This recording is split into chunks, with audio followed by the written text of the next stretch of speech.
And Alzheimer's doesn't develop quickly.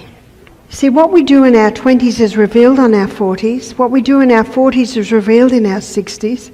What we do in our 60s is revealed in our 80s. And in my last lecture, I drew our brain, and I'm going to draw it again. And we're looking at the prefrontal cortex, and I'm sure you'll remember that the prefrontal cortex has 4 functions, and these 4 functions basically go down when someone has Alzheimer's. That when someone has Alzheimer's, the part of the brain that is directly affected is the prefrontal cortex. And because the intellect and reason and judgment are gone, the decisions are terrible. So the $1 million question is why? Because Proverbs 26 verse 2 states that the curse causeless shall not come. There is always a cause. There's one way to ascertain the cause, and that is the history. So you have a clear look at the exposure to chemicals. The brain and the eyes are connected. In fact, the eyes are an extension of our brain. The brain needs sunshine, and it gets it through the eyes. Water, our brain is a hydroelectric system.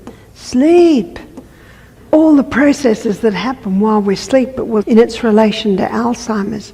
Trust in God, anxiety, depression, which is really a lack of trust in God, can all contribute. Abstain.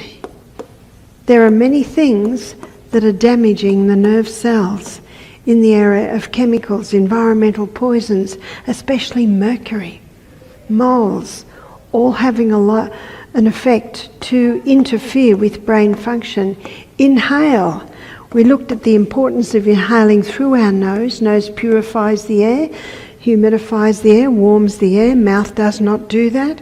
When we breathe through our nose, we're getting more oxygen in the brain. Nutrition.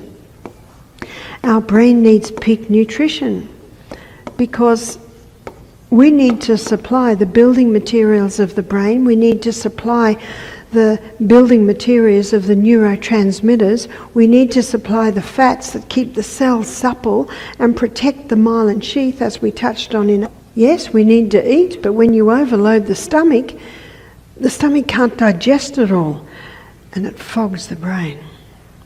Exercise increases the circulation of the blood to the brain. So when we look at history, we use this as our guideline, and often we target that little area, abstain. Has the person been exposed to anything that could damage the brain cells?